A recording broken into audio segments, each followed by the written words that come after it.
Ever stood under a sky so wide your secrets felt small? Here on Cowboy Story, we ride the stories of the West campfire, truth's trail dust, memories, saloon whispers, gritty human sometimes messy. Every tale is a horizon to chase.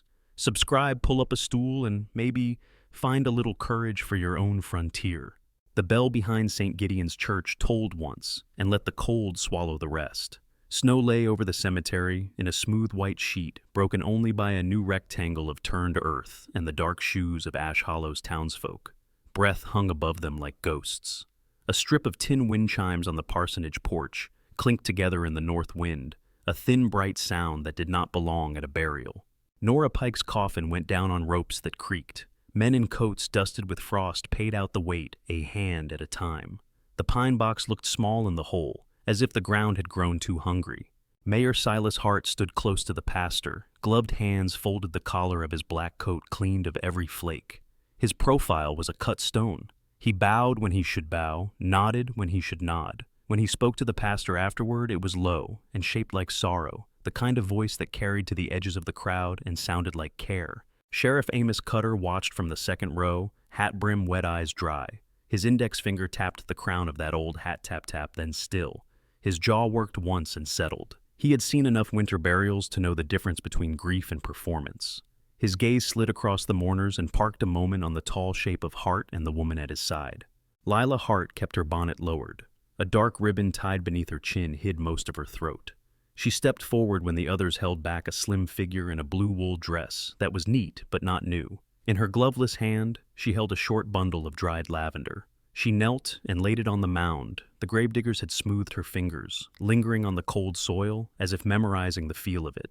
When she rose, Silas reached for her hand. Her shoulders flinched before he could touch her. He let the gesture fall and offered a sympathetic smile to the nearest councilman, as if no one had seen. On the fringe, a man with a scar by his ear took all of that in and said nothing. Eli Mercer had not come for scripture or comfort. He came because the shape of the blue dress and the lavender had drawn his eye, because something was off in the way the crowd moved around Hart, like water around a rock. He stood with the ranch hands and the teamster's hat in his fist, the smell of horse and rawhide in his coat, and tried to be only another body in the cold. He failed. His eyes were too careful. Edwin Caro, the banker, flicked a handkerchief over his shoes and leaned toward a friend. Slipped on a stool, they say. He breathed. You know how she was. Sheriff Cutter did not look over. He heard it and filed it away with the other small things that sift into a lawman's pockets. There was a ladder in Nora Pike's kitchen his memory offered. There was a beam smooth with wear. There were marks that did not come from rope. The pastor spoke of mercy and rest. A gust tugged at the black skirt, set the wind chimes spinning, made the wooden cross at the head of the grave creak where it slipped in its soft socket of earth. The sound reminded Eli of a tent pole in spring wind canvas shivering around it, a cot beside it with a man trying not to die. Hart stepped forward. His voice carried without effort. Nora was troubled, he said. She had been a widow too long, and the winters had been hard, and some hearts cannot hold their burdens. He paused in the right places. He lowered his head toward the coffin. We did what we could, he told them. Lila's chin lifted a fraction. She looked not at her husband but past him across the open part of the graveyard where the fence sagged toward the prairie. Eli saw her eyes then. He could not name the color from that distance, but he could name what lived inside them. It was not grief. It was a held breath. Cutter's finger started tapping again. Then it stopped when Silas turned and offered his arm to Lila. She took it because there were eyes. She took it carefully, as if the bone beneath the skin might shatter. The coffin settled. The ropes were pulled out and coiled. Men threw the first spades of dirt. It hit the lid with a sound that always felt louder than the sky. When it was done, the town began to break apart into small knots that moved toward the church or the street or their cold kitchens. Boot-scuffed voices lowered the wind, said the same thing it always said, and no one listened. Eli turned toward the road and felt the cough of a memory start to climb his ribs. Ether iron, a young soldier's breath going shallow and quick. He bit down hard enough to taste winter in his tongue and looked back one last time. Lila had stepped away from the cluster of councilmen and ladies. She stood alone by the grave for 3 breaths, maybe 4. Then she pressed her palms together as if in prayer and returned to her place at Silas Hart's side. A boy from the telegraph office ran up the path with his cap askew and a strip of paper in his hand. He slipped on a patch of ice and recovered with a grin he thought charming. Hart accepted the message, broke the seal with his thumbnail, and read it without changing his face. He folded it and slid it into his inner pocket. He took Lila's elbow. He guided her toward the church as if the ground had turned treacherous. Sheriff Cutter fell in beside a rancher as they left. He never asked questions in the open. He asked them without asking. "You coming to the saloon tonight?" Amos the rancher said. Cutter shook his head. "Wind is sharp. My stove is louder than your piano." Eli reached his horse and laid a hand on the warm neck. The animal steamed. The bell on the church sounded again.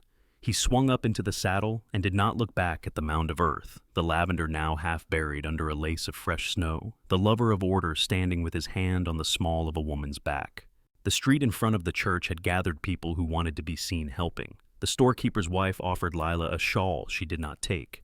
The newspaper man tipped his hat and slid away with his notebook in his pocket.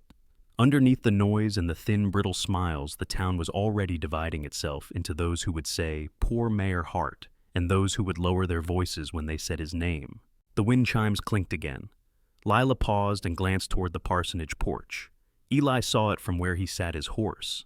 He did not know what made her look toward that little piece of metal and sound. Perhaps she had hung the strip herself earlier in the fall, when the light was softer and a woman could pretend a house smelled like lemon oil and not men's boots. Her gaze moved on. He did not mean to follow them down the steps, but the horse took 2 slow steps before he checked the reins. Silas's boot heels clicked on the hard-packed snow.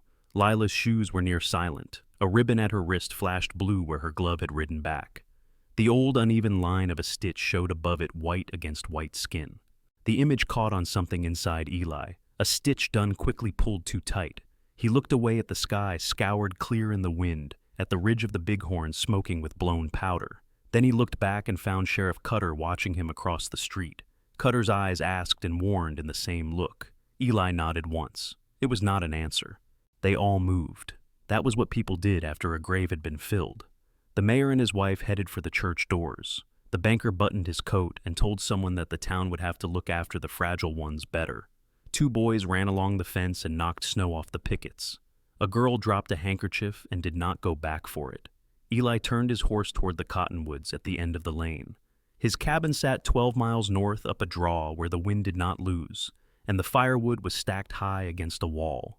He thought about that, about hands learning the exact weight of a split log that would not snap in the cold, about coffee black enough to settle the hum of a day like this.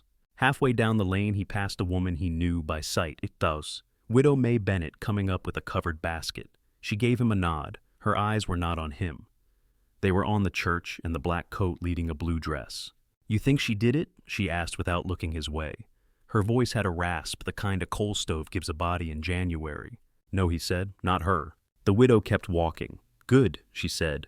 Then a breath later, "I was speaking of Nora." Eli put his heels to his horse and let the conversation end there, which was all it wanted. The animal snorted and pushed into a trot. The wind leaned harder. Ash Hollow slid behind him, the clappered fronts and the false mansards and the hotel with its bright windows. The town did not shrink in the distance so much as sink lower behind the curve of the world. At the last turn he lifted a hand to shade his eyes and looked back one final time. The cemetery had become an uneven seam where the snow broke around the stones. The new grave was a darker patch. A figure in blue still stood there, smaller now, a point of color in white on white. He waited to see if she would move. She moved. He rode on. 3 days later, Lila Hart was gone. The day had a glassy quiet that made every small sound ring. Eli followed the creek north until the brush thinned, and the wind found a clean run through the pines. He checked the last snare, shook out the frozen loop, and straightened. A line in the snow caught his eye where the ridge broke into open ground. Not elk, not fox. The pattern was wrong. Feet set down unevenly, heel, then toe, as if the walker argued with the ground. He stepped off the trail boots, sinking past the uppers. The air burned inside his nose. The wind moved through the pine tops with a rasping drag that reminded him of a saw on green wood. He found a drop of brown frozen into a crystal on the crust. Another 2 steps on another drop. The line staggered toward a stand of old trees where the trunks widened at the base like the ankles of giants. His hand touched the colt at his hip without thought.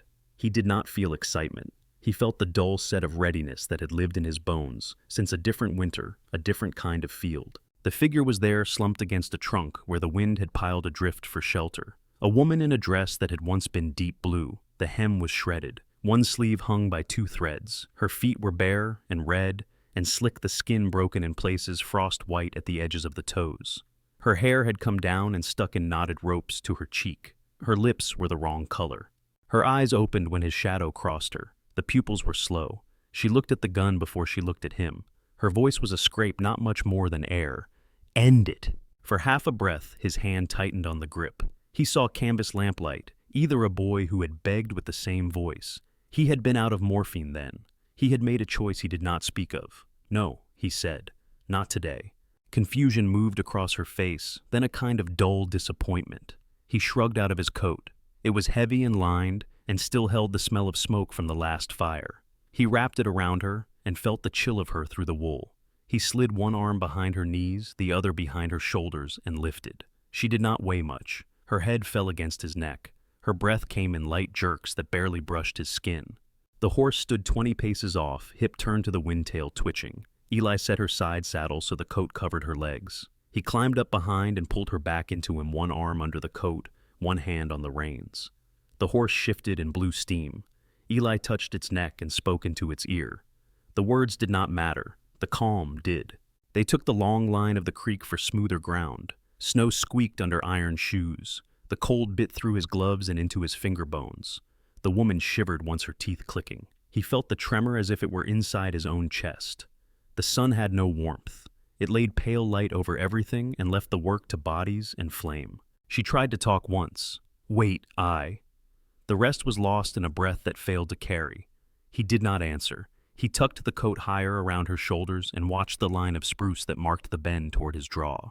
The cabin showed itself at last as a shape against the white. The stack of split wood along the north wall had already drifted knee-deep. Eli swung down his legs, slow to obey. He lifted her and carried her to the door. The latch stuck. He bumped it with his shoulder. The room greeted them with old heat and iron smell, like a forge that had slept and wanted to wake. He set her on the bed, a narrow frame under the window, with wool blankets doubled. He fed the stove 2 dry splits, then a short cut of pitch. The resin took and flamed with a sweet, sharp smoke. He opened the tin kettle and dipped water from the pail. The lid clanged and rattled. He set it on the stove and moved with a sure economy, the choreography of someone who had done this too often. He washed his hands from the kettle when its steam knuckles held to the heat, until the skin burned back to color. He found clean rags in a wooden box, a small tin of willow bark, another of yarrow, a bottle of carbolic, whose cork stuck. The labels were worn. They still told the truth. He brought water to her lips. Slow, he said. She drank and coughed and drank again. Her eyes tracked the room. A rifle above the door, shelves with books, a leather bag with broken stitching that had seen hospitals and field tents and freight wagons since. Why, she asked. He thought she meant the water. Her eyes told him otherwise. Because someone has to, he said. I did not want to die alone. Her voice failed after the last word. He watched the way her throat moved around the effort.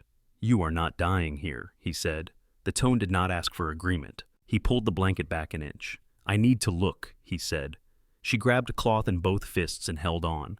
He did not force. I am a doctor, he said. I was.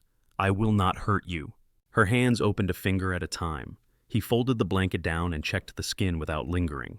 Purple at the wrists, the color already old under the newer yellow. A shadow at one side of the neck where pressure had lived. The ribs were tender but not broken under his careful press. The feet were worse. Frost had kissed the toes hard but not long enough to claim them. You will keep them, he said. It will burn when the blood comes back. That is good. Lucky me. The words were dry, but a corner of her mouth moved. He soaked a rag and wrapped and rewrapped, small exact movements. He watched color return in slow bands. Name, he said. A pause. Lila. She looked toward the door when she said it. Monroe then softer heart. He let it sit in the air between them, without shaping it further. He nodded and kept working until her face loosened and her eyes sagged. He poured from the kettle again and crumbled willow bark into a tin cup. He let it steep until the steam lost its force. Drink, he said. It will help some. He sat on the chair by the stove and did not crowd her. The stove ticked as it took the new heat. Outside, the wind swung around and found the east wall. Snow hissed against the window in a steady slide. She watched him over the rim of the cup. How far from town, she asked. Ash Hollow.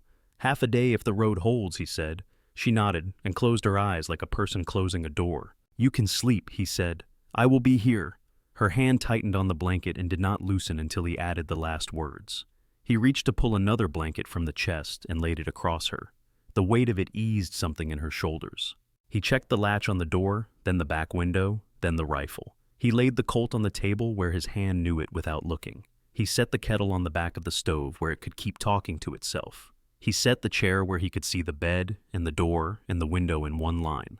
Lila turned her face toward the fire. The light rode her cheekbone and hid in her hair. Her breathing moved into a steady count. He heard the small catches that belonged to pain, and the deeper ones that belonged to fear, and the ones that did not belong to either. He caught himself counting with her an old habit that settled the parts of his mind that wanted to run ahead. The cabin smelled of wet wool and iron and the faint, clean sweetness of willow. Under it was another scent that did not belong to the room. Lavender from the dried bundle he had touched when he carried her still hidden somewhere in the coat. He set another split in the stove and closed the door. The plate rattled and then settled. The wind pressed once at the wall and passed on. He sat and watched the stove mouth glow through the seam and let the heat climb back into his fingers. The horse moved in the lean-to and stamped snow from a shoe. The room breathed with the slow gave of logs and the quiet tick of hot metal. Her eyes opened once and found him. "You will stay." A question and not a question. "I will," he said. She closed her eyes again. The fire burned even and held the cold back from the bed. Outside, the snow fell in a way that erased trails and left a clean page. Inside, the traces of a long day thinned to small sounds and a steady light. Eli sat where he had set his chair and did not sleep. Toward midnight, the wind changed keys. It left the high whine that had ridden the ridge all afternoon and took a lower note, a long hum that slid along the wire strung between the cottonwoods. The sound came through the chinks like a bow drawn slow across a single string. Eli heard it and knew the drifts would be deeper by morning. Lila woke as if the sound had touched her. She reached for the blanket first, not to pull it up, but to grip it as if cloth could hold back whatever she had seen with her eyes closed. Her breath went fast and then steadied. She blinked at the roof beams, at the rusted iron pan hung on a nail at the small square of window blacked by night. He poured more hot water. The kettle had started to whisper to itself near the back of the stove, the kind of talk that did not ask for an answer. He set a cup on the table and added a pinch of willow. The smell came up sharp and clean with a bitter edge. "Drink," he said. She took the cup in both hands. She did not lift it to her mouth yet. She studied her fingers as if they belonged to someone else. The knuckles were scraped. A small cut ran along the heel of one hand where something rough had taken skin. "You walked far," he said. "I did not measure it," she answered. The words were slow, but the voice had more weight than it had in the snow. "I went where no one was." "How long?" "I left before dawn. I found the timberline when the sun was a coin behind clouds." She finally drank. Her face tightened at the taste, then eased.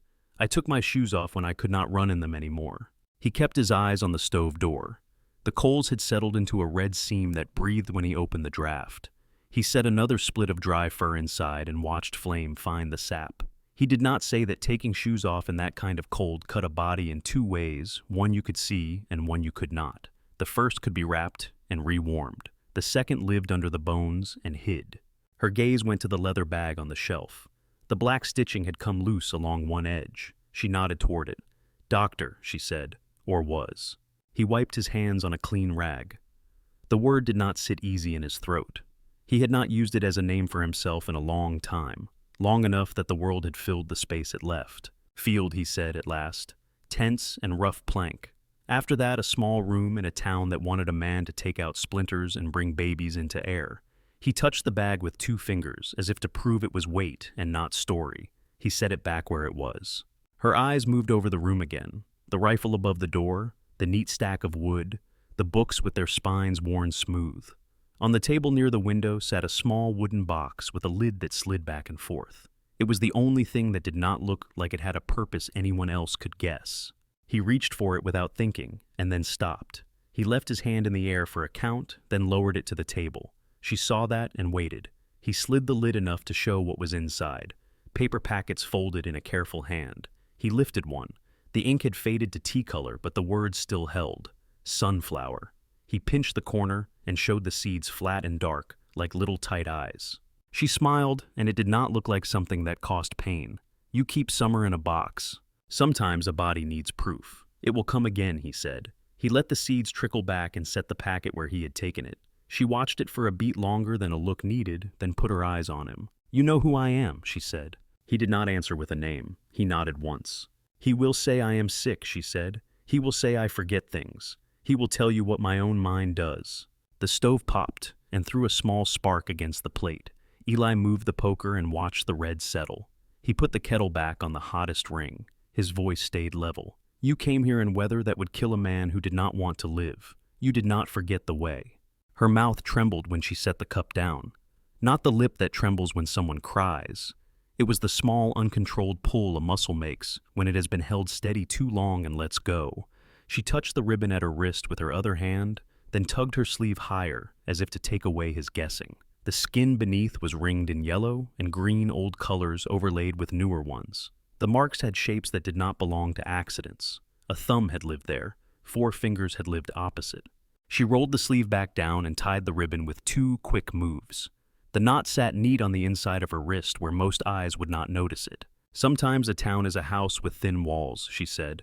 Everyone hears and says they did not. She raised her head and looked at him in a way that asked him not to look away.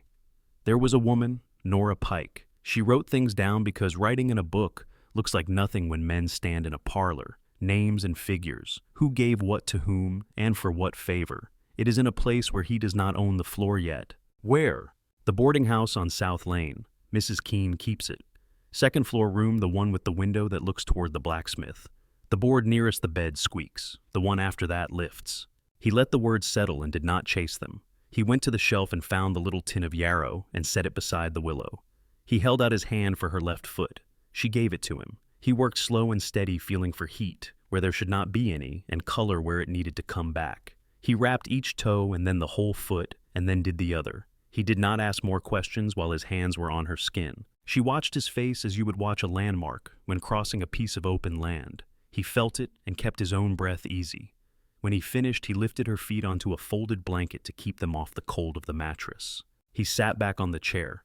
She drew the blanket up and lay against the pillow. The window found her cheek again. Her eyes traced the line of the wire outside. The sound of it was stronger now. The wire sang a low note constant. How long will this hold? She asked, and he knew she meant more than the wrapping and the heat. He did not answer it directly. He reached for the kettle and poured again. The willow had grown milder with the second steep, less bite and more warmth. He set the cup in her hands, and this time she drank without making a face. He knew the names that lived in a place like Ash Hollow. Marshal, banker, judge, pastor, night clerk, editor. The names and the threads between them do not run in straight lines. They braid. He did not put those words into the air.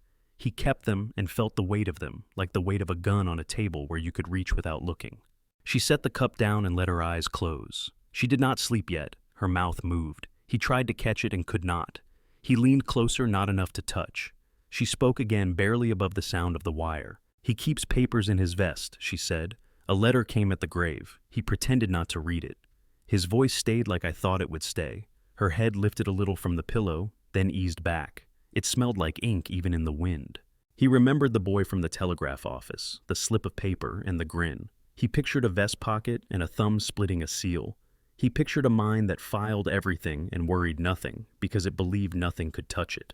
He did not say any of that. You can sleep, he said again. I will be here. Her mouth curved, not quite a smile. As if you are pinning a stitch. Keep it from pulling apart. He did not know if she meant the wrapping or the night. He said yes. After a time, her breathing found its slower number. The wire held its tone. The stove ticked every few counts. He found his own count and kept it. Outside, snow filled the old tracks and laid a new skin over the cleared path to the well. The horse in the lean-to moved once and let the world go. Toward dawn, the storm slid east and left a stillness that felt heavier than noise. Frost made lace at the window edges. Eli stepped to the door and eased it open an inch to look. The sky had the color of a bruise just before light takes it. No prints showed between the door and the lean-to. The woodpile leaned under a clean white cap. The wire was quiet. He shut the door and set the bar. The room exhaled. When he turned back, Lila was awake. Her eyes had rested.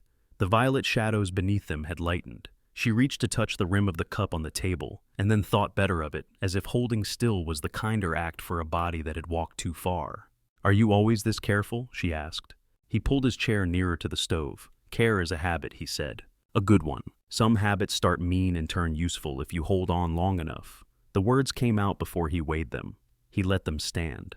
She lifted her hand and looked at the knot she had tied. The ribbon had a small, frayed place near the end. She smoothed it between forefinger and thumb until the threads lay flat. "Nora liked lavender," she said. "She sent me sprigs when he would not let me out. Said I could hide one smell with another." Eli looked at the coat draped over the chair back. He could not see the little bundle she had brought from the grave. He could smell it still. He set another small split in the stove.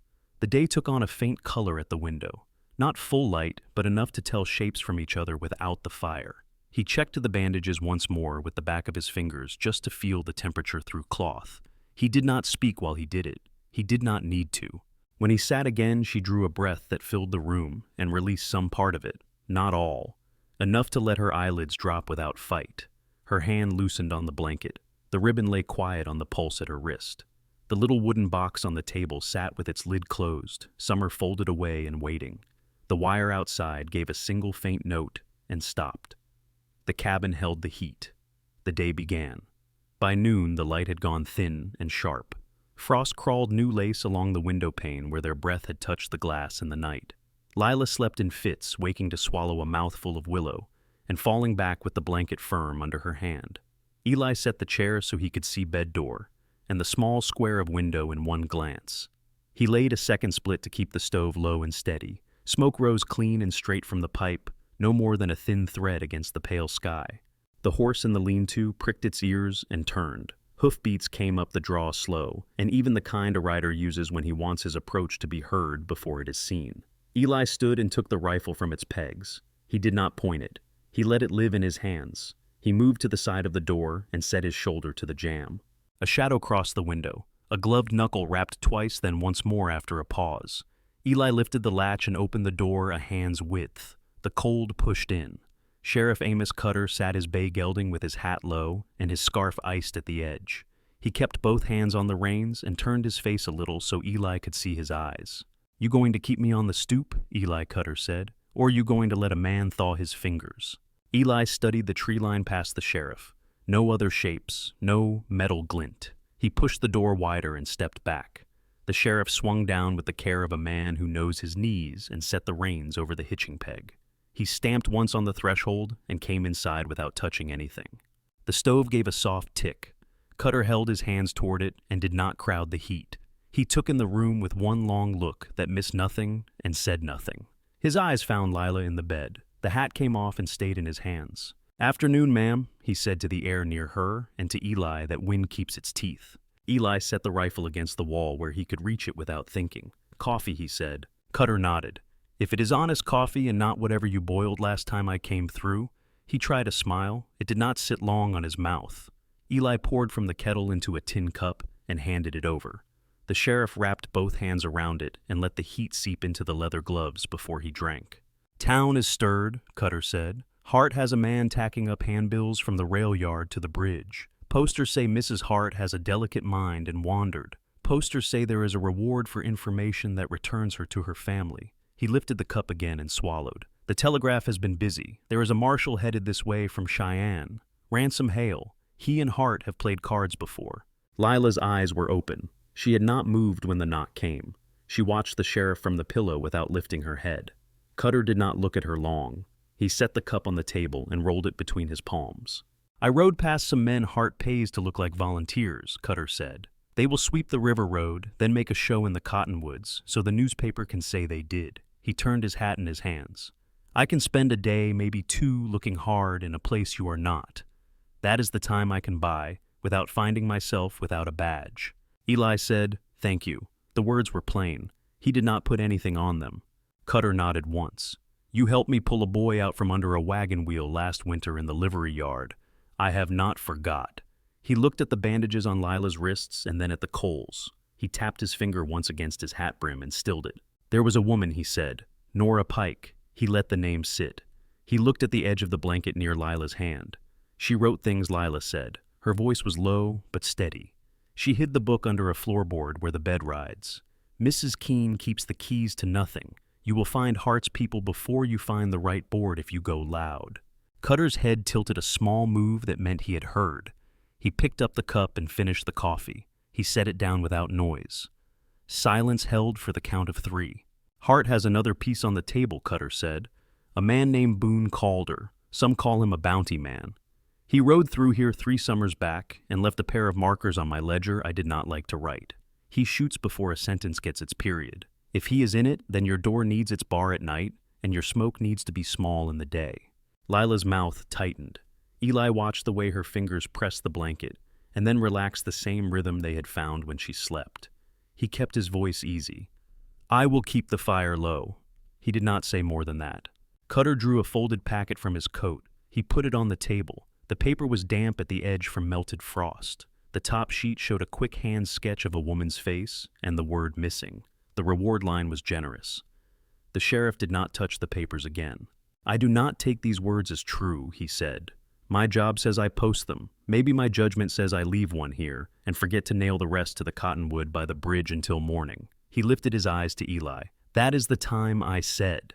After that, men who are not tired or cold will be reading their letters out loud in the saloon about how they brought back a wife for a fine citizen and earned a bag of money for their wives to hold. Lila's eyes flickered once when he said wives. Eli did not look over. Cutter put his hat on and pulled the brim down. He took a breath that sounded like the first breath a stove takes. He set the cup upright, bottom dry. You keep your door shut, he said. You watch for a bay horse with a white pastern and a rider who sits too quiet. Boone has that horse and that quiet, and you do not let your mind wander into the middle of town on the back of a thought. His gaze touched Lila a second time, then left. Eli saw the place on the sheriff's jaw where a razor had missed and left a pale line of stubble. He saw the crease on his glove where a rein always sat. He saw the finger that had tapped earlier start to twitch and stop. He set his own hand on the table palm down, the way a man does to show he is steady. Cutter stepped out into the whitening light. The door took the cold and then shut it out. Eli set the latch in the bar. He heard the sheriff's bay shift and snort hooves thud, then the measured rhythm of a horse finding its stride in new snow. He stood without moving until the sound was gone. Lila was awake and watching him. He went to the stove and worked the draft so the flames settled. He poured the last of the coffee and set the cup near the edge of the table where the steam could rise and not be seen from the window. He stacked 2 more splits on the hearthstone to dry and brushed a scatter of bark back into the wood box with the side of his hand. Will he help? She asked. She asked. He will, Eli said, as far as he can without breaking something the town still needs. That is a lot for one man to do. She looked toward the window. The glass had fogged where the kettle had breathed on it. The fog turned back to frost at the edges and drew new ferns on the old pattern. Her mouth made a small shape that might have been a laugh if it had anywhere to go. There is a man who smells like bay rum and coal oil, she said. He stands by the parlor door when Hart has visitors. He keeps a watch that ticks loud when a room gets quiet. If you hear that watch, you will know men are meant to behave themselves. She closed her eyes for a breath and opened them again. He will be listening for papers. Eli folded the handbills and slid them under the rifle rack. He returned to the bed and checked the wraps at her ankles with the back of his fingers. Warm, but not hot. Good color back. He tucked the blanket under her feet so the cloth could hold the heat there. She let her head sink deeper into the pillow.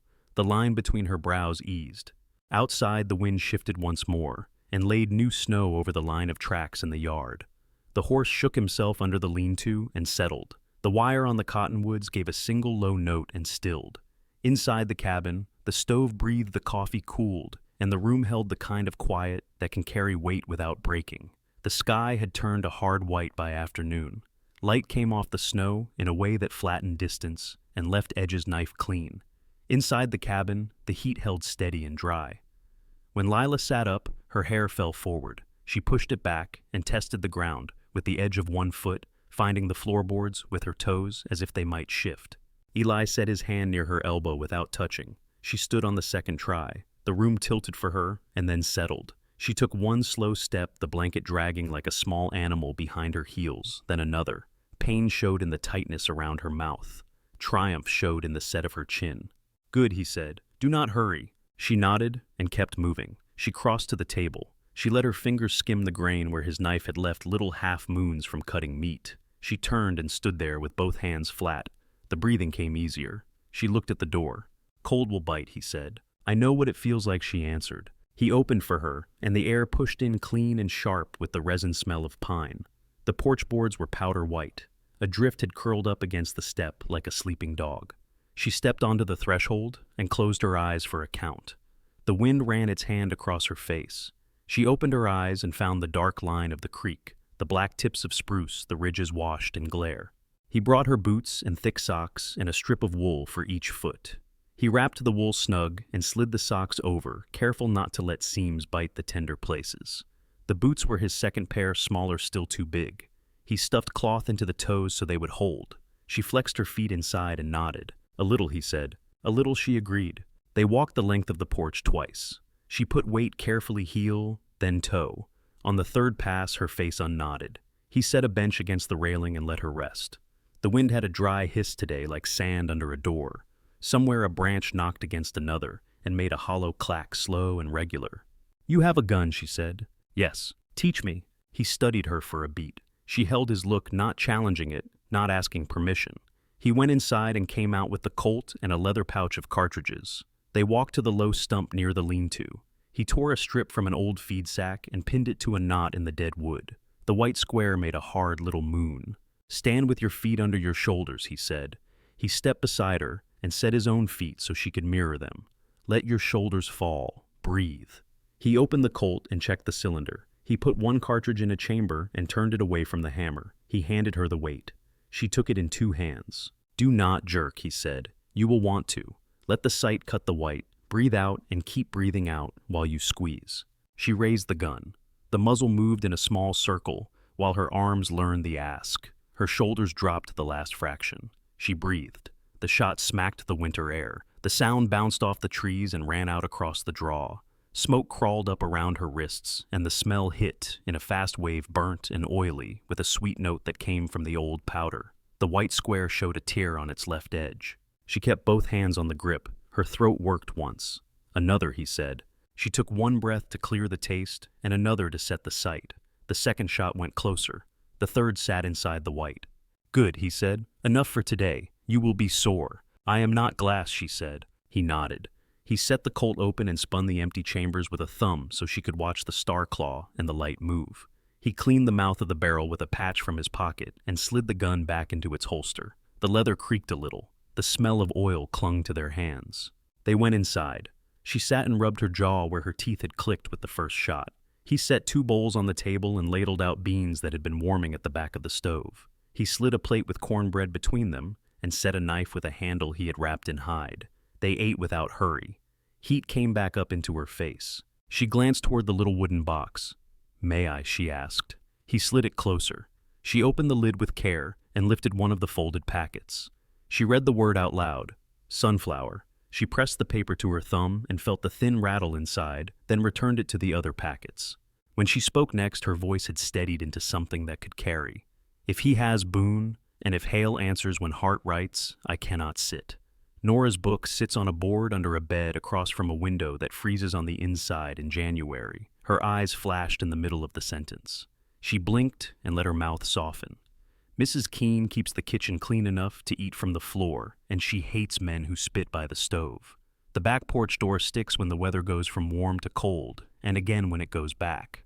Eli took a stub of charcoal from the shelf and pulled a thin board down from the wall. He set it on the table and drew the streets he knew from buying salt and needles and lamp oil. He sketched the church square, the general store, the livery, the alley behind Keene House, the side door to the kitchen, the small yard with a stacked woodpile, and a barrel under the eave for rain that froze into a plug by December. "South Lane," she said. "Here." She pointed. "Second floor room over the alley. There is a nail on the window frame where someone hung a string with a bell when the boarder in that room had cats. The bell is gone. The nail stays. The board that lifts is the second one after the squeak." He marked the spot with a small cross and put 2 dots where the street lamps died after midnight in winter. He added a line for the hotel, where the Founders' Night gathered men who liked to hear themselves. Lila watched his hand move. He drew a line for the saloon with its tall windows and its piano that missed keys but played anyway. He set a small cross where Widow Bennet kept her gate half-latched so she could lift it with her hip when her hands carried bread. He set the charcoal down and looked at her. She met his eyes and did not look away. He cleaned his fingers on a rag and went to his shelf. He took down a small bottle of lamp oil and a folded square of cotton. He set them near the edge of the board, then took the cabin's back door off its lower hinge and worked a drop into the pin. He moved the door in and out until the sound went from a groan to a whisper. "The kitchen door at Keen's," she said. He set the bottle and cloth in his leather bag. He added his pocket tool, a thin piece of steel he had used to lever glass out of a frame and to open a clasp on a drug case when a latch broke, and to turn a screw that was not made to turn. He added a stub of candle and a match case and a rag for the kind of blood a person does not want to leave on other people's floors. Late light thinned through the window, and the frost ferns lit from behind. Lila reached for her ribbon and retied it with a small, exact motion. She checked the bandages on her feet by touching the edges. She slid his coat on and pulled the collar up.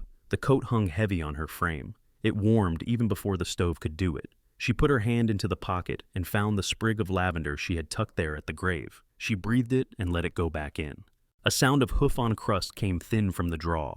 Eli turned his head and listened. One horse steadied the same measured tempo as before. He set his hand on the rifle but did not take it down. A glove knocked twice and once again. He opened to the width of his thumb. Cutter's eyes met his.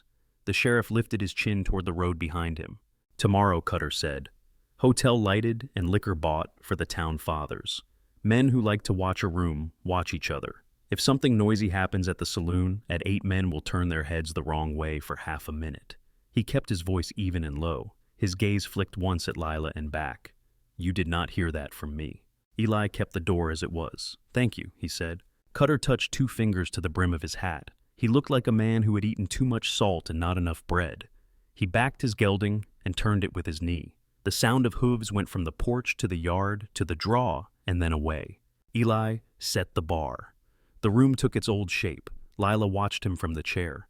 Her eyes had the color of water under ice when the light finds it. She reached for the charcoal and pulled the board gently closer, adding a mark with a small, careful hand.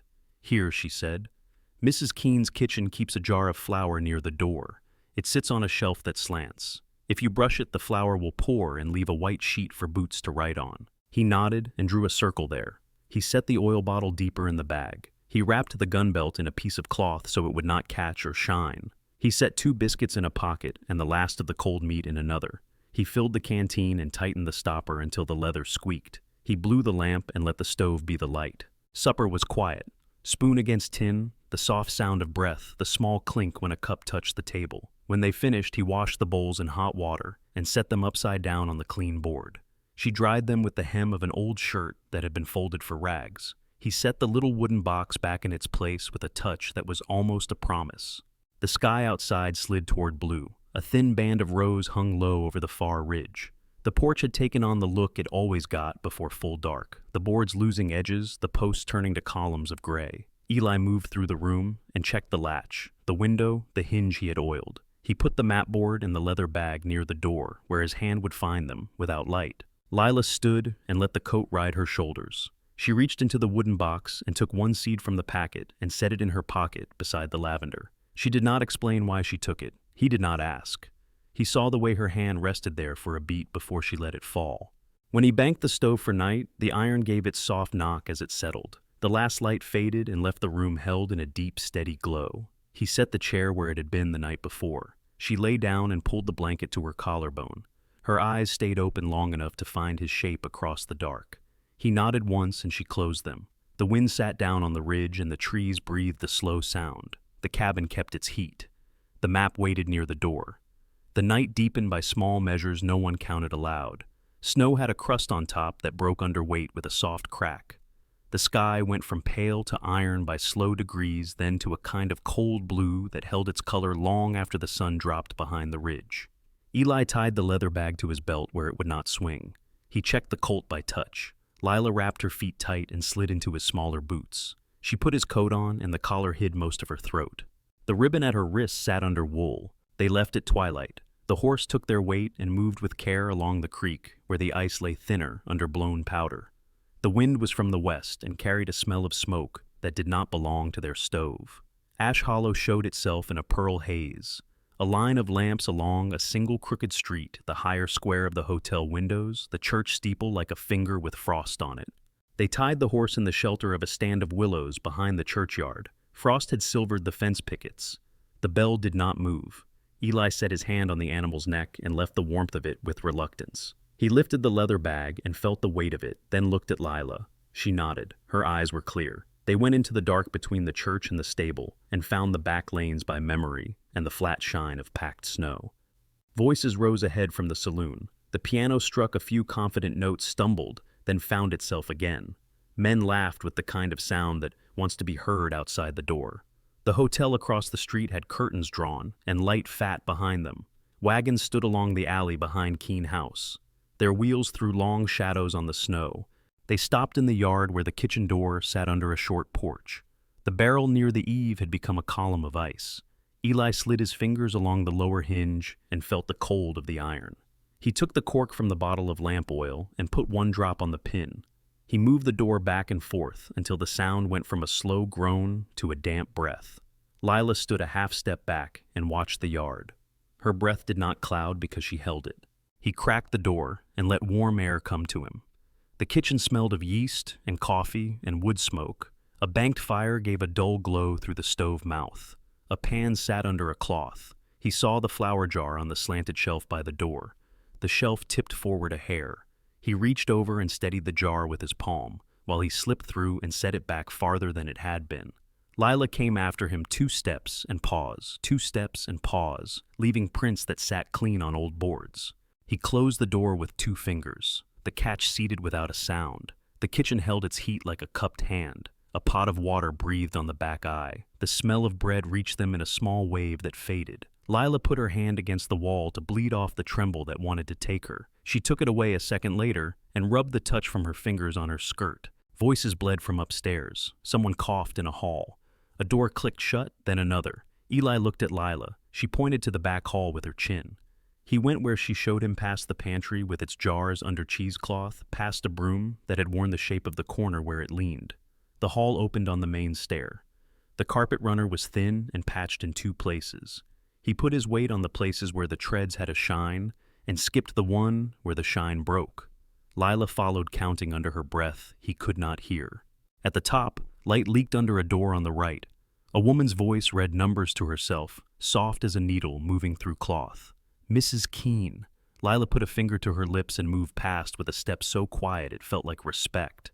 The next door down opened on a small room with a narrow bed, a washstand, a single chair with 1 rung repaired. The window looked toward the blacksmith. The nail on the frame waited without a bell. Lila went to the bed and dropped to her knees by the foot. She set her palm on the floorboards and pressed.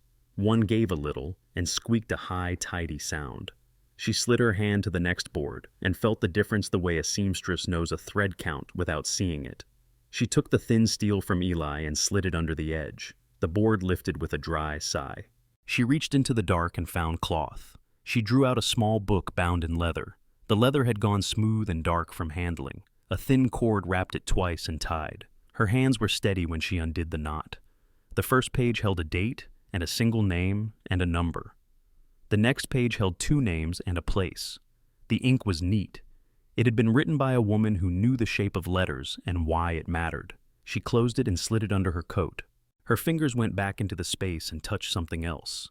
Metal. A small brass key the length of a thumb wrapped in a strip of muslin. She tucked it into the inner pocket where the lavender lived. The corner of the fabric touched the sprig and picked up the scent. She set the board back and worked it until it lay flat. She set her hand on the squeaky board and found a way to put it down and lift it without sound. A scuff sounded in the hall. Both of them looked up. The door at the end of the corridor opened. Mrs. Keene stood there with a ledger in her hands. Her mouth made a small shape and closed. She looked at Lila. She looked at Eli. She lifted her free hand and made a motion that was not a gesture a person uses in talk. It was the small push a mother gives a child when a cart comes too close. Go. Her eyes shone with something that was not tears. Thank you, Lila whispered. Mrs. Keene did not nod. She stepped back into her room and set the ledger down. In the moment before the door closed, Eli saw the curve of letters on the open page, sums for bread and coal and soap, a list of ordinary things that held a house up. They went back down the stairs without speaking. The kitchen stood as they had left it. Eli set his palm against the flour jar again and moved it to where it had been before he touched it. He did not like to leave small changes that tell stories. The stove exhaled. The room held them and let them go. Outside, the cold ate quickly at the heat they had borrowed. The yard behind Keene House lay in shadow. Snow reflected the street lamps with a dull pearl glow. They moved toward the alley that would take them past the blacksmith and into the deeper dark behind the livery. Eli counted the steps to the corner. Lila stayed close enough that her coat brushed his sleeve.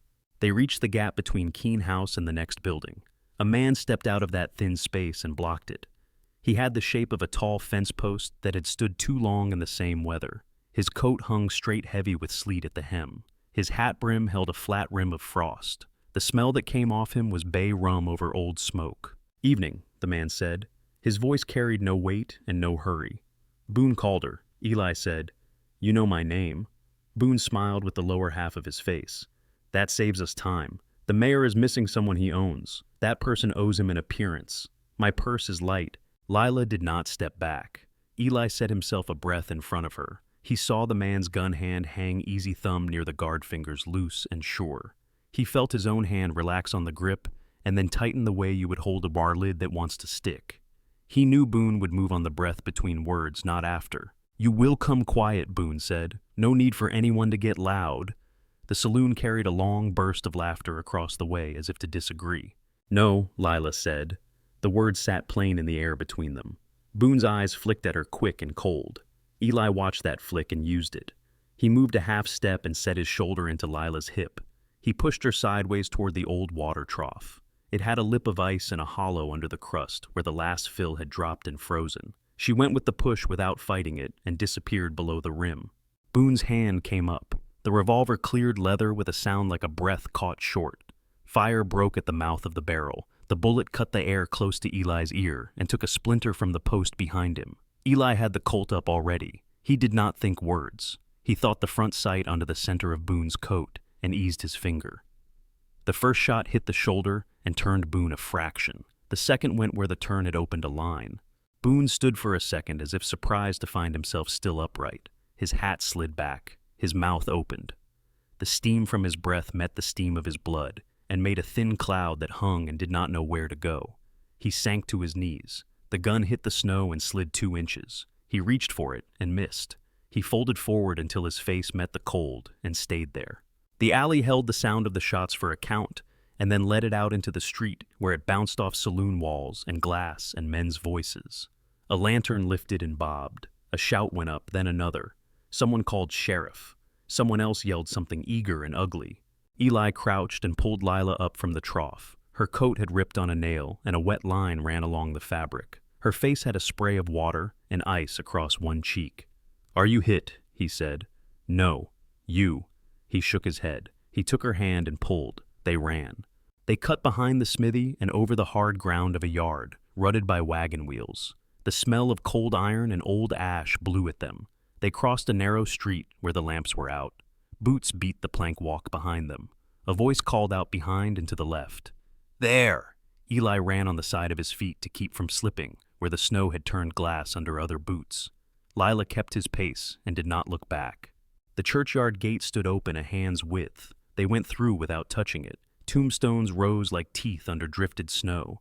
The ground dipped and rolled. Eli found the line of a path with his eyes and trusted his feet to find it. He felt the breath of men behind him as a feeling and not as air. He kept his hand on Lila's arm where the coat was thick. The lavender smell came back to him in a thin, clear thread that did not belong to wind or fear. Their horse stamped and blew when they reached him. Eli threw the reins loose from the willow and set his hands to Lila's waist. He lifted her and felt the lightness of her again the way he had against the tree. He went up after and gathered the reins and leaned the horse into a turn that took the narrowest cut of the churchyard and brought them out on the back road that led to the cottonwoods. Lanterns bobbed behind them like fireflies too big and too loud. A man shouted halt in a voice that wanted to hear itself. Eli kept the horse at a pace the snow would hold. There was no point in speed that would spill them. He counted to 6 under his breath, then to 6 again. Lila held the pommel with one hand and the coat with the other. The book lay inside her shirt like a second heart. The small key pressed under the sprig of lavender. and made a small square against her skin. They left the last lamps at their backs and took the line of the creek where the ice grumbled. A dog barked once and then lost interest. The town fell away in a slow drop of light and sound. The cold ate at their throats. Frost formed on the tips of Lila's hair where it had escaped the coat collar. Eli felt the wet from the trough freezing along his jawline and did not wipe it. He kept his eyes on the pale place where the creek cut and the darker shapes of trees that showed where the land rose and the low shoulder of the ridge that told him the draw to his cabin lay ahead. He did not speak. She did not speak. The only words that mattered now lay in a small book, wrapped in cloth inside her coat. The horse found the path it knew in deep snow and took them up it without asking. The wind kept its dry hiss and let them pass. The night shut over the town behind them and took their heat and kept it for a little while, like a debt that would be paid later. The cabin showed as a darker square against the white.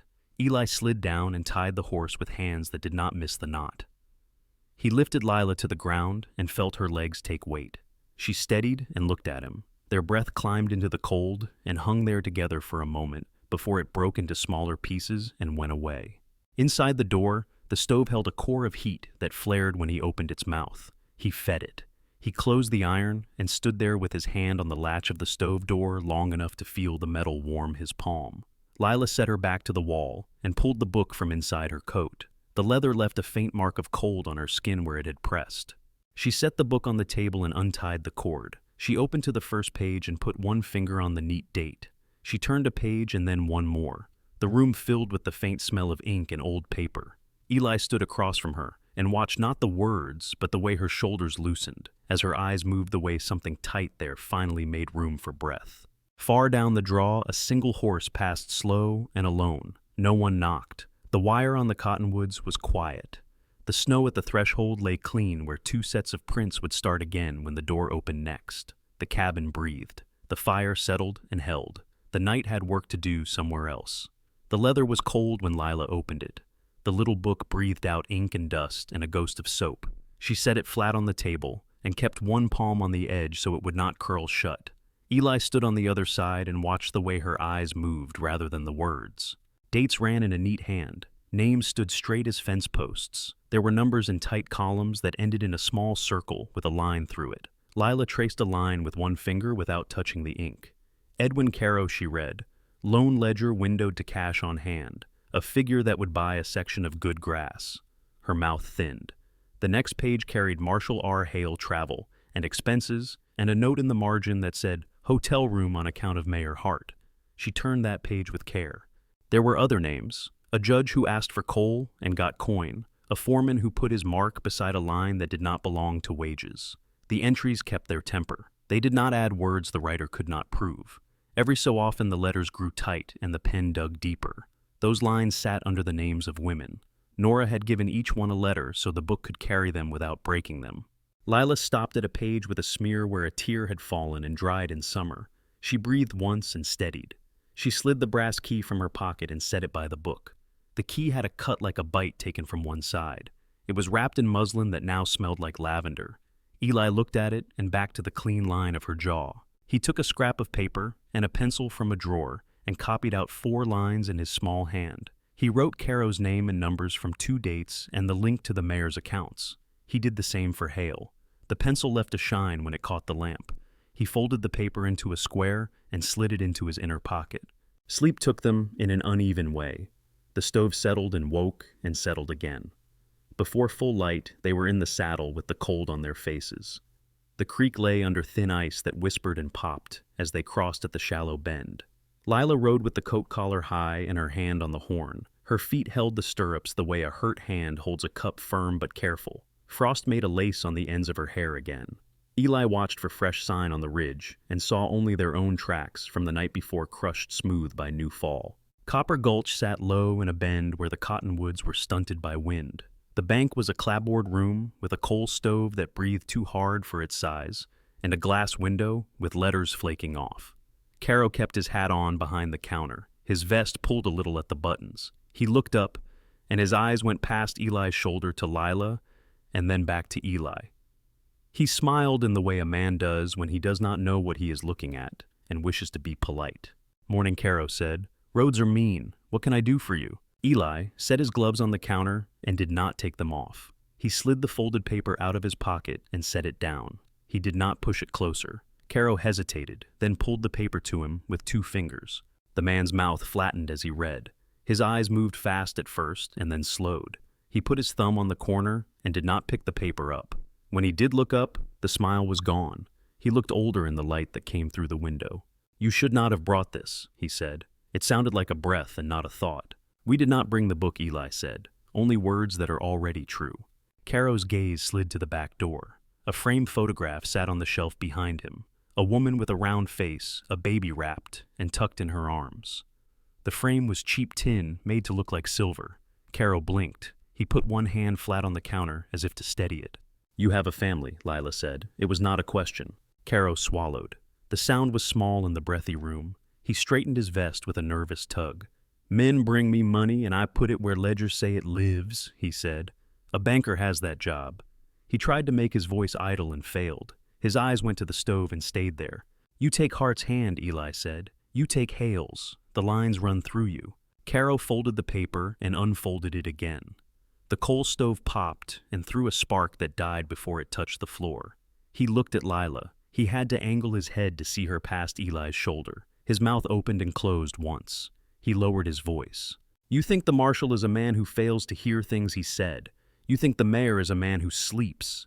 His fingers shook when he put the paper back on the counter. He covered it with his palm. "What do you want?" Eli felt Lila's breath beside him. He kept his own voice even. "We wanted to see the look you make when a mirror finds you."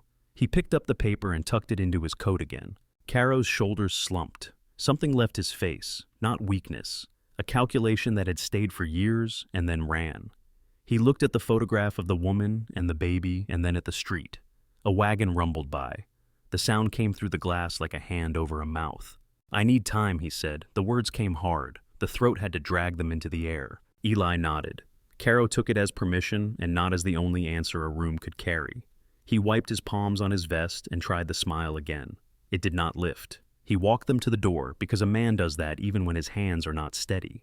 The bell over the door jolted once and went still. They left Copper Gulch by a line that did not invite followers. The horse found a trail along a frozen irrigation ditch and then up a side draw where the wind erased tracks. The sky thickened and thinned by turns. Lila's feet ached in a way that told her the blood was honest. Eli kept the horse to a pace that let its lungs do their work without tearing. The cold bit at any place cloth did not cover. The smell of coal smoke trailed them long after the bank was out of sight. They reached the cabin near sundown. The roof wore a new white cap. Eli knocked snow off his hat brim and hung it on the peg. He fed the stove and set coffee to boil. Lila sat at the table and unbuttoned her coat. She took the book out and laid it where the light from the stove door could reach it. She did not open it. She set her hand on it and left it there. Hoofbeats sounded just after the cups were set down. The rhythm was familiar, measured. Eli stood and took the rifle from its pegs. He held it in both hands without lifting the barrel. He slid the latch and opened enough for wind to fit through with the sheriff. Cutter stamped his boots and came in without words. The cold rode his coat and stepped off only slowly.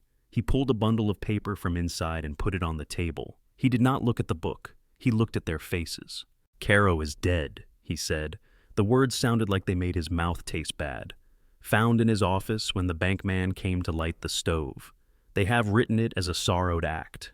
He waited and let that sit. The telegraph said, "Marshal Hale is in Ash Hollow." He read from a strip of paper without reading. Authority on hand to aid a grieving mayor. Eli reached for the top sheet of the bundle. The sketch looked like him and like someone else. The printer had given the jaw more angle and the eyes more shadow. The word at the top said, "Wanted." The lines below said, "Murder of Boone Calder and abduction of Mrs. Lila Hart." Lila's face did not change. Something under her hand did. She removed her palm from the book and set it on the table. The skin of her wrist had gone pale where the pressure had kept blood away for a second. She let the blood return and watched the color come back. The ribbon lay like a small limit line while she found her breath. Cutter took off his hat and stood as if a jury had risen somewhere. His voice went quieter. "I will not nail this to the bridge until morning." He touched the corner of the poster with one finger and lifted it so the light could reach the ink. They were quick with it. Boone was Hart's man. He is a dead man now. That gives Hart a verse to sing that men in a saloon will clap for. The sheriff let the paper fall back to the table. His jaw worked once. He looked older than he had 2 days before. He poured from the kettle without asking, and burned his tongue and did not let it show. He set the cup down with care. His hands were steady. The room held the smell of coffee and iron and paper and a little lavender that had come awake in the heat. The fire made a low pulse. Outside, the wire on the cottonwood sang one faint note and stopped. Lila sat with both hands on the table and her shoulders set. Eli stood beside the stove with his back to the heat and the rifle leaning quiet against the wall. The cabin breathed for them when they could not. Cutter finished the coffee that had gone cold and kept his hands around the cup anyway. He set it down, looked once at the book, then at Lila. The lines beside his mouth had deepened since the burial. He drew a breath and let it out slow. "Hart has a room full of ears tonight," he said. "Founders at the hotel, speeches and whiskey before the meeting at town hall. Hale likes rooms where men listen to him breathe. If a thing is said where the whole town can hear it, even a marshal has to hear it." Lila folded the ribbon at her wrist between thumb and forefinger until the fray lay flat. Her face had lost the thin glaze fear puts on skin and found a steadier light. "He will say, 'I am unwell,'" she said. "He will say Eli took me for ransom or revenge or to write himself into a newspaper line. Then give them more to look at than his mouth," Cutter said. The quiet in his voice was the kind a man gets from carrying weight he cannot set down. Widow Bennett's house shares a wall with the hall. There is a small door panel from when a judge did not want to walk through the public entrance. If you stand behind it, you can see the floor. He looked to Eli without moving his head. "You walk in when Hart starts to talk like a pastor about sorrow. You speak plain. Let paper speak after." Cutter's eyes shifted to Lila. "When his words turn, you step out where those ears can see you." He put his hand flat on the table. "My badge does not reach far if the crowd belongs to the mayor. It reaches farther if the crowd belongs to the room." Eli watched the sheriff's hand, the old cut on the knuckle gone white in the heat. He nodded once. Lila nodded with him. Cutter picked up his hat, then paused with it in his hands. "If you hear a clock that ticks too loud in a quiet," Lila said, "that is the man Hart keeps near the parlor door. He wears bay rum and stands like a picture frame. He listens for paper." She lifted her eyes. "He is not the one I fear." Cutter touched his hat to her and to the stove and was gone. The door took the cold and gave it back in a breath that curled under the table. They left the cabin after dark. The moon hid in a film of cloud and let the snow work as its own lamp. The horse knew the draw. The breath from its nostrils made brief ghosts that broke and scattered. They kept to the low ground where brush wrote overlapping shadows on the drifts. The wire on the cottonwoods had gone quiet.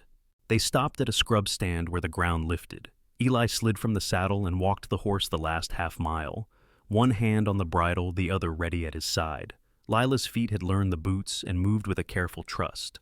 The town lay below like a line of dull coals. The hotel windows glowed fat and warm. The saloon let sound spill and take shape in the cold. Eli left Lila at the edge of the cottonwoods and went on alone to the sheriff's door. A single lamp burned in the office.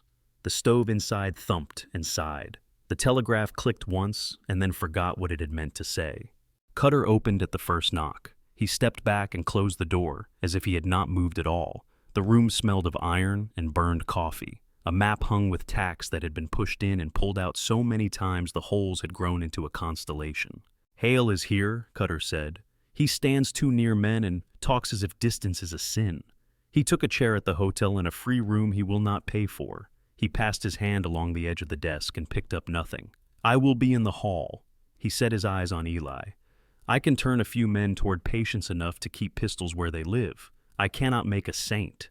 If you see Hale go for metal, you move first."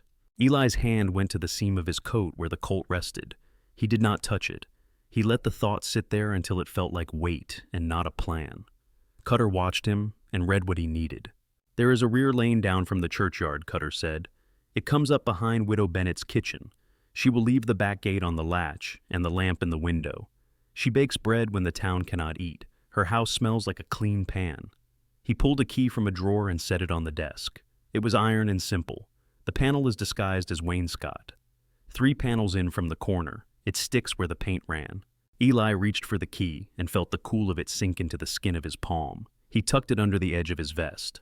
Cutter put his hat on and tilted it back and forth until it found the place where it sat best. He lifted the latch and let Eli out through the back where the alley met the dark. They met Lila under the cottonwoods. Her breath hung in the air, and the ribbon at her wrist lifted in a wind. The pines broke before it reached the ground. She wore the coat close to her chin, her hair pulled back rough and clean. The small book rested inside the coat with the lavender and the brass key. Eli pointed with his chin, and they went in that direction. Widow Bennett's house crouched low beside the town hall, like a cat by a stove. The fence around the small garden held a white top that made the pickets look like they were wearing caps. A string of tin cut in the shape of leaves hung from a nail on the porch. It clicked together in the small wind with the same sound Eli had heard at St. Gideon's. The door opened before they reached it. May Bennett stood in the frame with her shawl folded tight. "Come in," she said. "No one in the square watches my gate. They learned long ago there is nothing to see." Her kitchen was warm and smelled of bread and soap and a hint of onions. A kettle sang on a back ring, and steam jeweled the window panes. She had set 2 cups on the table. She pushed one toward Lila and one toward Eli without ceremony. Lila took hers in both hands for heat. Eli did not drink. "The room beyond is the sitting room," May said. "The far wall is shared. There is a panel door, paint over old hinges." She wiped her hands on her apron and led them through. The panel looked like any other bit of trim. She pressed her thumb into the seam, and the wood answered with a small, dry release. The space behind held dark, and the faint dust of long neglect. "You stand here and see." "There," she said to Lila. She pointed to the thin slit that opened on the edge of a molding. "You can watch all of them without your breath fogging the show. When it is time, put your shoulder to the panel, and it will swing." She glanced at Eli. "A person can get lost in that room if she walks into it alone." He understood what she had said and what she had not. Lila touched the edge of the panel, felt the paint rough under her fingers, the way it cinched and caught where time had thickened it. She nodded to May. "Thank you." May reached to the shelf and pulled down a small tin. She opened it, and the smell of lavender came up like summer from the back of a drawer. "Rebecca kept this here," May said. She liked a room to lie to her in the kindest way it could. She set the tin on the mantel. Lila did not reach for it. The scent threaded the warmer air and found the cold that lived in the seams and softened it. Sounds rose through the shared wall, a hum like a hive shifting on the comb. Chairs scraped. A man cleared his throat in the way men do when they want attention before they speak. Then a voice began measured and low, carrying a shape of sorrow, like a ribbon that had been tied and untied too often. Silas Hart talked about winter and hearts that falter and the need for community to hold what a single house cannot. Lila pressed her eye to the slit and saw the crowd in its parts. The widow in the front row with her hands folded into each other. The blacksmith with his cap in his lap. The newspaper man with his thumb in his notebook to keep the place. Hale stood off to one side, close to a column face, turned just enough to watch all 3 of the doors. His suit had been brushed by someone who liked their work. He wore his badge like a piece of furniture. She saw the bulge in Hart's vest where a small weight pulled the cloth. She saw the fold of paper in his inside pocket where a seal had been split and the crease had not yet forgotten its fold. Eli listened to the voice and let his eyes learn the doorway on the side, and the space between the chairs and the aisle that ran to the front where a table had been set. Cutter stood near the wall, hands loose at his belt, eyes moving. He looked at Eli without turning his head, and Eli felt it like a hand on the back of his coat.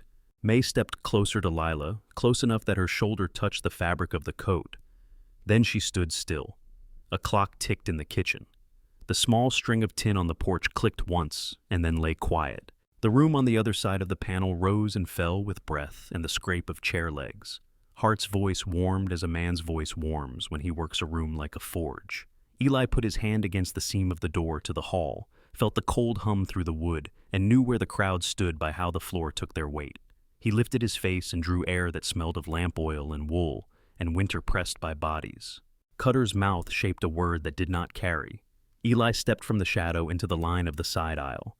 He walked with his shoulders low and his hands empty and his eyes open enough to catch the small movements that matter. He did not look toward the panel. He did not look at Hale. He went forward until the space in front of the table held him like a square of ground in a field.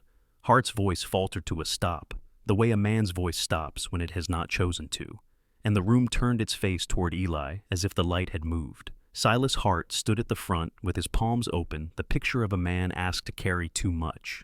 The lamps behind him made a soft gold that flattered faces and softened edges. Men sat with their hats on their knees. Women kept their hands folded in their laps and watched with the lowered eyes of people taught to.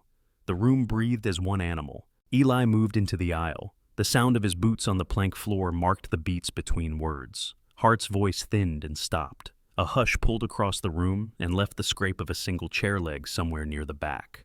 Sheriff Cutter eased a half step away from the wall. Marshal Hale shifted his weight not much, just enough to angle his body to watch the doors and the man in the aisle and the mayor in the light.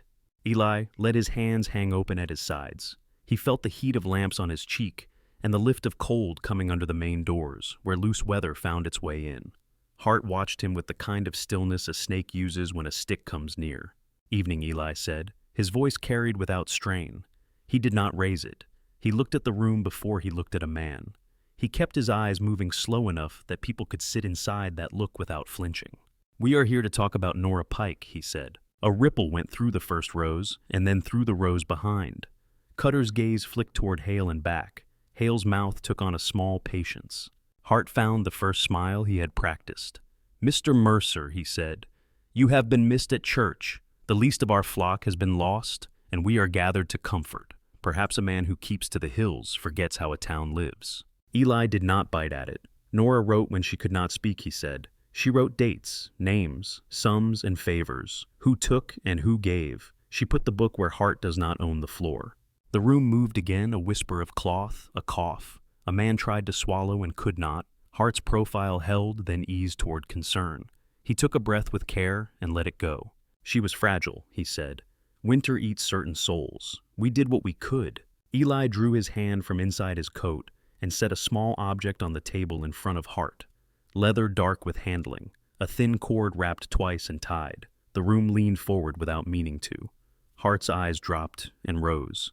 He did not glance at the vest pocket where a fold of paper lay under cloth. "The book belongs to the dead," Eli said. "What it holds belongs to the town." Haley stepped 3 paces and stood where he could reach the center aisle and the front table with equal ease. He held his hands behind him, and the badge winked once in the lamplight.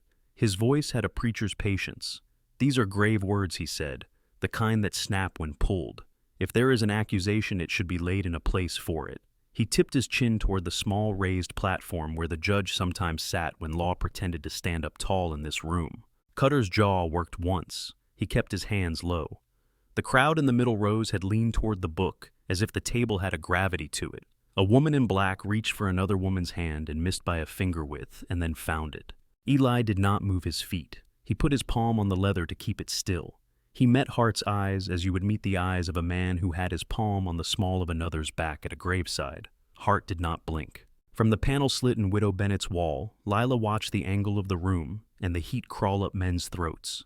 She watched the bulge in Hart's vest where a little weight pulled the cloth and made a shy curve. She watched the fold where the seal had been broken and smoothed with a thumbnail. May stood behind her shoulder, with both hands on her apron, still as a pegged chair. Lila put her fingers against the seam of the panel and felt the old paint rough under her skin. She set her shoulder and tested. It gave a fraction, then held. Hart spoke again, a man forced to patience by a bull-headed farmer who had wandered into a parlor. "Mr. Mercer," he said, "it pains me to see you used. A lonely life makes a mind that cannot tell true from fear." He inclined his head with sorrow he had worn well. "A woman unwell is a fire. It burns what is near. We must bring her back to water." Murmurs rose soft at first. Eli took his hand from the book and lifted it palm out, not as command, but as a request for a single beat of quiet. He pointed at the back rows.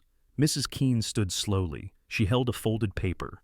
She looked at her hands as if they had picked it up without being asked. Her voice carried better than she thought it would. "This was left with me," she said. She set the paper flat and smoothed it. "It was written by Nora Pike. She told me to open it if something happened to her." The words shook once and then held. She read. She did not add to the words she found. Names sat in the quiet like stones dropped into a clear pool. The sounds that came back were the same shapes in a different water. Hale's face did not change. He turned his head 2 degrees toward Hart to see if a muscle would jump. Cutter let the breath out of his nose and kept his hands open. Hart tried another smile. It looked good until it moved. "Mrs. Keene," he said, and there was a slice in it now. "A kind woman is easily fooled by a troubled friend." He lifted both hands as a man does when he wants to keep the room. "That is all this is." Lila pushed the panel and stepped through before the last word had finished rubbing itself smooth. The hidden door swung with a breathy complaint paint letting go where it had held too long. Every head turned. Her boots found the hall floor and then the plank floor of the town hall. She came down the side aisle, not slow, not quick. She kept one hand in the pocket where the brass key and the sprig of lavender and a single seed lay wrapped against each other. "Silas," Lila said. The voice was clear. It made men sit back. It made one woman set her shoulders as if a hand had come to rest on them. Lila lifted her sleeve and showed the sickly yellow on her wrist and the green pressed in by fingers and thumb. She spoke to the room without taking her eyes from her husband. "He says a woman breaks herself and calls it winter. I say he learned to do this where eyes did not go." A sound started and stopped in the back, something like a chair being moved. The blacksmith stood and then sat. Hart's mouth lost its shape. For a second his face looked like the face the house saw at night. Then it smoothed. He opened his arms not to embrace, to gather. "My dear," he said, "thank God. This man has misled you. You have been ill." Lila stepped to the table without turning her head to him. She put her hand on the little book beside Eli's fingers light. Her nails were short and clean. The ribbon at her wrist trembling settled. She turned to the crowd. "If I am unwell," she said, "then let me carry sickness in daylight. Let me tell you what a house smells like when a man comes home with bay rum and coal oil under his curry and lies on the bed to see if the room will keep his shape when he leaves it." Hart's shoulders lifted and fell once in a movement so small a person might mistake it for breath. He let one hand ride his vest as if to calm a heartbeat. Eli's eyes marked the place and held it in the corner of his mind. Cutter saw the same small heat gather, felt the air go brittle. Hale's gaze flicked as subtle as men like him, trained it to be from Hart's vest to Eli's coat to Lila's bare wrist and back to the pistol bulges in the room. Mrs. Keene lifted the letter again. She read the last lines. The words were not fancy. They were the kind a woman writes at a table where she can hear shoes from the hall. A murmur started somewhere and flattened into a hush before it could become words. Hart's hand slid into his vest. The small derringer kissed his palm. He had done this before in his head. Practiced the path his fingertips would take over cloth. Practiced the lift under the coat and the turn and the little thunder of it. He lifted now. Eli moved as the hand moved. He set his left hand out and back. He put it to Lila's hip and pulled her behind the table edge where the heavy leg and the thick top gave more safety than air. His right hand came up and found the Colt. It was already free. He had set the hammer on the safe place. He rotated and the world went into the slow box that comes when you have trained something into your bones. Hart brought the derringer out of the vest and leveled it. The barrel was small and black. His finger laid itself on the trigger like a man pointing out a distant star. The derringer cracked. Glass went out in a shower from the window behind the crowd. Cold pushed in through the quick hurt mouth of the pane. Eli's shot hit Silas Hart in the notch, his vest made between breastbone and shoulder. The coat jerked, and what was underneath it jerked, and the man who wore it took a step that was not a step, but a letting go. The derringer clattered to the floor and spun once. It lay looking up at the light. For a long second, all sound left the room. Then chairs ground, and voices rose, and the room tried to stand and sit at once, and could not decide. Lila had her shoulder against the table, and the table took the job of holding her up. Cutter moved into the small space beside Eli, and set a hand on the gun barrel with no hurry and no force. "Give it to me, son," he said. Eli loosened his grip and laid the Colt across Cutter's palm. Cutter turned it in his hands without looking at it, and set the hammer down and felt the weight, then held it pointing at the floor. He looked at Hale and saw the marshal's hands where they were supposed to be, and his face a careful blank. He looked back at the room and set his sleeves straight. Hart had gone to his knees and then to his side. His breath came once as a dry drag and stopped. Blood had spread in a dark heat across the white front of his shirt. It looked black in the lamplight. It soaked his careful collar. His eyes were open. He was not looking at anything in the room. A woman began to cry and put her hands over her mouth to keep the sound inside the cup of them. The blacksmith put his hand on the back of the chair in front of him and did not know it. The newspaper man had a pencil in his fingers and nothing to write that he trusted yet. Lila straightened and took one step. She stood beside the table with both hands on the edge. She did not look at her husband or the blood. She lifted the leather book and set it in the space between Cutter and Hale. She untied the cord and opened it to a middle page and turned it so the names faced the room. "This is ours," she said to the people. The line between her brows was gone. The ribbon on her wrist lay quiet. No one told her to be quiet. No one dared. Cutter lifted his voice and found the tone rooms like this expect. He said enough, and it carried. "Sit," he said. "Give us air. Give the deputy a path. Let us do this clean." He did not look at Hale. He did not give him room to stand taller. He kept the book where it was and put one hand on the table as if the furniture might walk away if not held. Haley stepped to the edge of the table and took the book gently. He did not touch paper yet. He looked at Eli and then at Lila. Something had loosened in his face, or in the room, or in both. "I will see this," he said. It came out flat. That was as honest as it could be. May's tin leaves clicked once on the small wind that found its way through the broken pane. The cold rolled along the floor and lifted the hems of skirts where women stood and then sat. The room found its breath again in a new place. The speech that had filled it was gone. A different kind of sound lived there now, the kind that comes when a crowd becomes a witness all at once and feels the weight of it. Cutter turned to Eli again. His voice dropped. "You come with me," he said, and the words were not an order or a request, so much as a path laid in front of a man. "We will do this with our hands where the whole room can see them." He lifted the Colt a fraction in his palm and closed his fingers around it and felt the clean work of the metal and the oil. He felt the air change as 36 people chose where to put their eyes. Eli nodded once. He looked at Lila and did not speak. She looked back at him and did not move. She put her hand in her pocket and touched the small square of the key and the sprig and the single seed and left them there. Her shoulders set. The room held.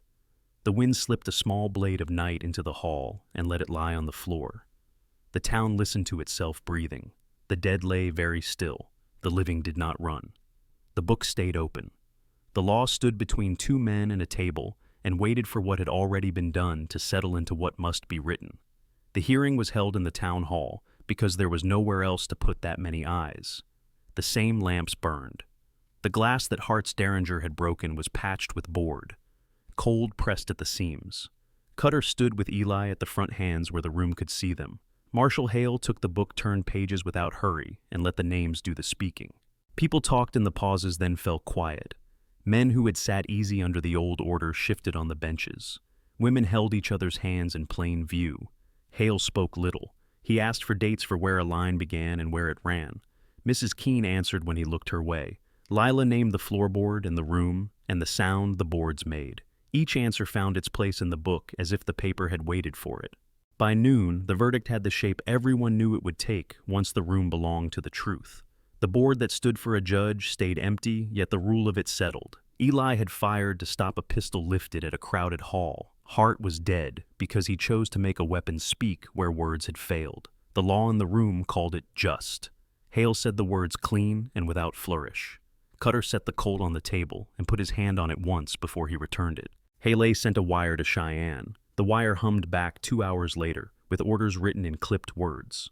Warrants for a judge who liked coal more than cases. Warrants for a foreman who paid men to forget. A hold on Hart's accounts until the ledger could be made honest.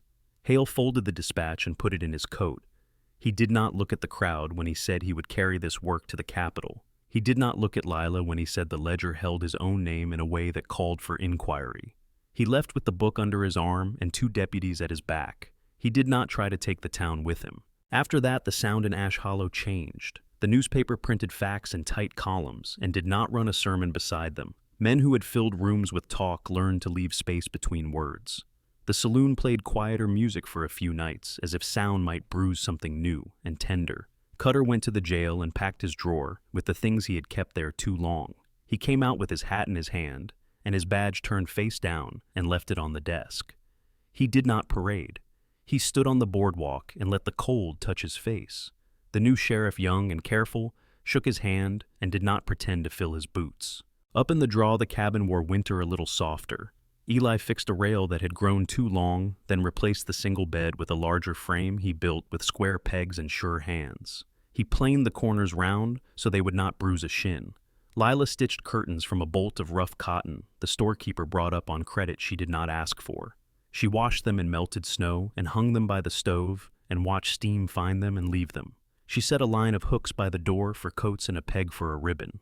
When she came in from the well with the first bucket at dawn, the steam of her breath curled around her scarf. She set the bucket on the lip of the stove and laughed once when a drop snapped against iron. Eli looked up from the tool he was repairing and smiled without showing his teeth. The room had found a way to hold 2 sets of steps without extra noise. Spring tested the valley one day at a time. The snow receded in patient bites. Water spoke under the ice, then over it, then apart from it. The cottonwoods showed a haze along their twigs that was not yet green, but had stopped being brown. The wire stretched between them sang a low note at noon and then forgot to sing. The wind chimes on the parsonage in town were quiet when Eli and Lila rode in to buy sugar and lamp wicks and salt. Widow Bennett met them at the corner and pressed a loaf of bread still warm into Lila's hands without talking about gratitude or debts. A letter came with the spring mail from Cheyenne. The seal was clean and blue. Eli let Lila break it with her thumb. She read the neat dry lines aloud at the table while the kettle breathed on the back eye. The Capitol would bring 7 men to answer for what the book had shown. The Capitol had found that Nora Pike had added a codicil to her will put on paper at Mrs. Keene's table, with clean lamplight and witness. The codicil named Lila as the person to receive what Nora had kept in a trunk under her bed, and what would come from the sale of Hart's study desk, and the watch he had bought for himself and called a gift. Lila sat with the letter and let the words stop moving. Her face did not flood. It settled. She folded the paper into its own memory and tucked it into the wooden box that held sunflower seeds and the 1 sprig of lavender that had not yet turned to dust. She did not speak for a time. The kettle clicked. Eli poured. They drank coffee that was stronger than most people liked and said nothing and let the room taste like iron and steam and a little sweet. Mrs. Keene came up the draw one afternoon with her shawl thrown back and a paper packet under her arm. She set it on the table with the air of a woman delivering bread or a scold, not a present. Nothing special, she said. The packet held a small leather book with blank pages. The first page had a line written in Nora's even hand, "For a friend who needs a place for her own words." Mrs. Keene looked at the stove door and the way the paint had blistered along the edge. She turned to go and stopped, and opened the tin she had tucked into her apron pocket. The room let the scent of lavender in and made room for it. Planting waited until the ground could be convinced to take a seed without spitting it back out. Eli walked the fence with a shovel over his shoulder and his hat low, and chose a line that took the most sun. Lila came behind with the packet of sunflower seeds in one hand and a small sack of kitchen cast-offs for the new vegetable plot in the other. She let the seeds fall into her palm and felt their weight. They were lighter than they looked. They worked without talking much. He cut and loosened, set his boot to the spade, and rocked it. She knelt and pressed each seed into a small hollow and covered it with a touch of earth as if she were putting a child to sleep. Dust stained the ribbon at her wrist where it brushed the soil. Her nails filled, and she wiped them on her skirt without apology. A breeze moved along the fence and lifted the hair at her neck. The sky had a color that belonged to the first true warm days, a soft blue that promised without needing to be believed. When they finished the row, Eli straightened and set the spade under his arm. His palm held a thin line of dirt where the handle had ridden. Lila sat back on her heels and looked at the dark line they had made. She put her thumb to a smudge on her cheek and made it worse. She did not notice. She reached into the pocket where the brass key lived and took it out. She set it on the fence post and let the sun work on the last of the cold. The lavender lay beside it for a breath, then went back into her coat. Cutter came by that evening on foot with his hands in his pockets and his hat pushed back. He sat on the step and drank coffee that would have floated a horseshoe. He watched the line of dirt by the fence and did not make a joke about farming. He looked thinner, as if a weight had taken itself somewhere else and left room for breath. He said that the new sheriff had learned to write names straight and in ink and to leave space between them. He said the saloon piano had found a key that had been missing. He did not say anything about the night at the town hall. He took a slice of cornbread and left his cup on the step and walked home with his collar turned up. Lila wrote the first page in the book Mrs. Keene had brought. She did not begin with a name or a date. She wrote about the sound of wet earth under her fingernails and the way the sun came into the room at afternoon and sat on the western wall like a tame thing. She wrote about the wire on the cottonwoods going quiet and the way that quiet carried farther than any note. She used simple words and let them sit where they fell. Eli took the rifle down and rubbed oil into the metal with an old cloth until the smell reached the corner where the curtain hung. He put the gun back above the door and stood for a moment with his palm on the stock as if listening. The stove ticked as it cooled to an evening burn. The horse shifted in the lean-to and blew. A nightbird called once from the creek and waited for an answer. At dusk, they walked the fence and stood by the thin dark line where the seeds slept. The ground still breathed cold if you knelt and pressed a cheek to it. They did not kneel. They stood side by side with their shoulders just touching and their hands just touching. No speech laid claim to the moment. The wind came gentle from the west and brought the tiniest hint of damp and grass.